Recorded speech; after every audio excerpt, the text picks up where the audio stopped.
جرمنی سے مطلع کی خبر شامل کرتے ہیں۔ جرمنی اور یورپ بھر میں رمضان المبارک کا چاند نظر آ گیا ہے۔ آج 4 مئی سے جرمنی کی انتظامیہ نے احتیاطی تدابیر کے ساتھ 50 لوگوں کو مسجد میں نماز تراویح پڑھنے کی اجازت دے دی ہے۔ احتیاطی تدابیر کے ساتھ اور فاصلہ رکھ کر نمازی 5 مئی کے بعد مسجد میں تراویح ادا کر سکتے ہیں۔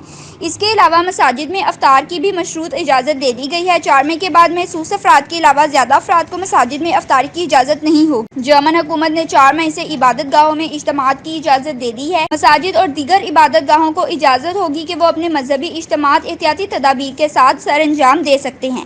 احتیاطی تدابیر میں اجتماعات 50 افراد سے زیادہ کرنا ہوگا۔ 2 میٹر کے فاصلے کا بھی خاص خیال رکھا جائے گا۔ السلام علیکم ورحمۃ اللہ وبرکاتہ۔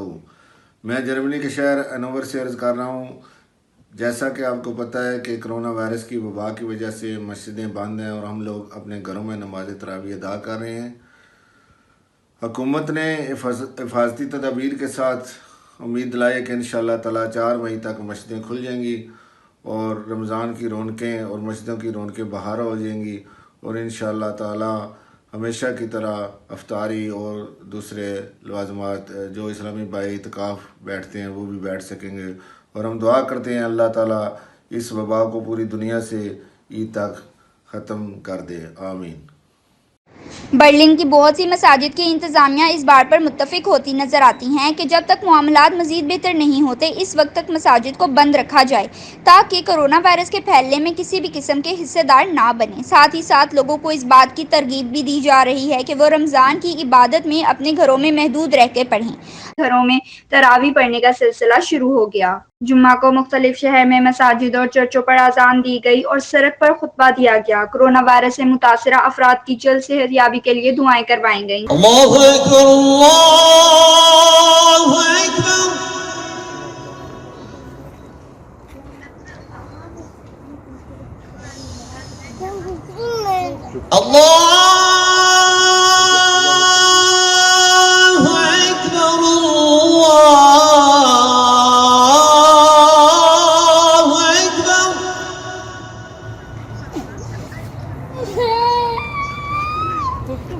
اشہد ان لا الہ الا اللہ،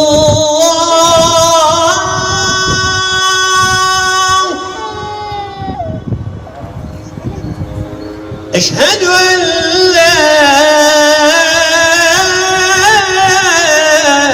الہ الا اللہ،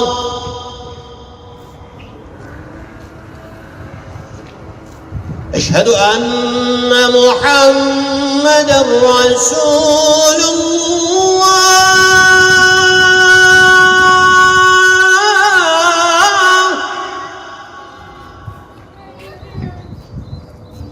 اشہد ان محمد رسول اللہ۔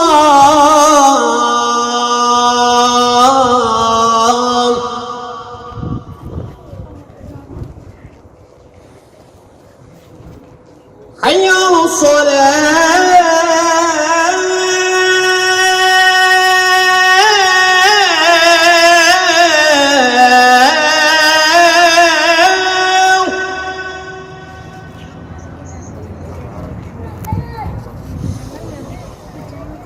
حي على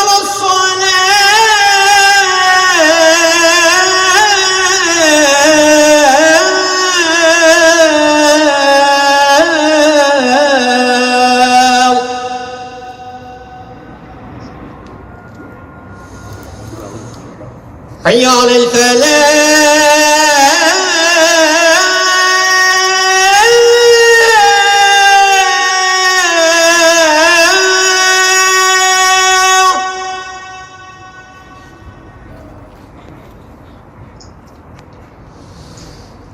حي على الفلاح۔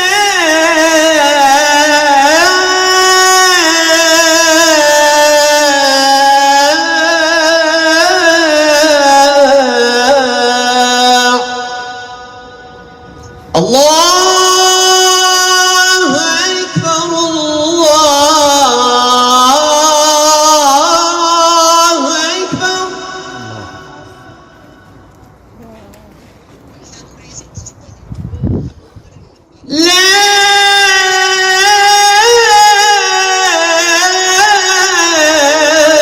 إله إلا الله بما أنزل إليه من ربه والمؤمنون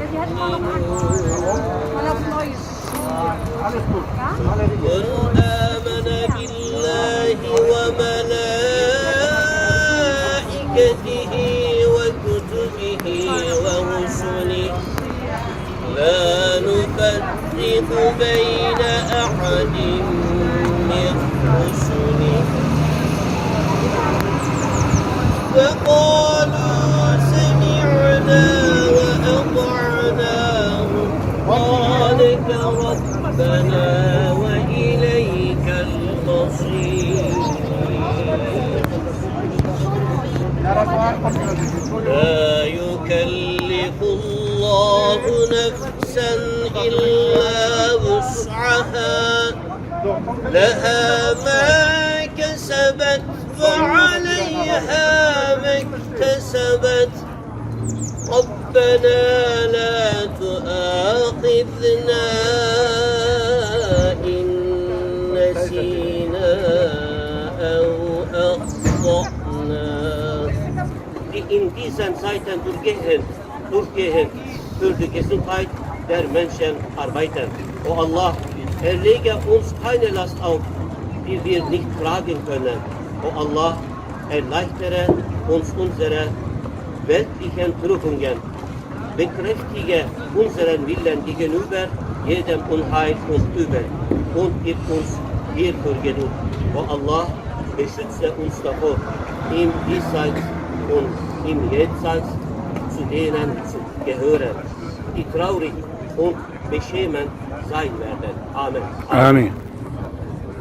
حکومتی اجازت کے بعد جرمنی میں مقیم پاکستانی کمیونٹی میں خوشی کی لہر دوڑ گئی، تاہم امید کی جا رہی ہے کہ رمضان کے آخری عشرہ میں لاک ڈاؤن بھی مکمل ختم ہو جائے گا اور تمام مسلمان اپنے مغفرت کے عشرہ کو مساجد میں گزار سکیں گے۔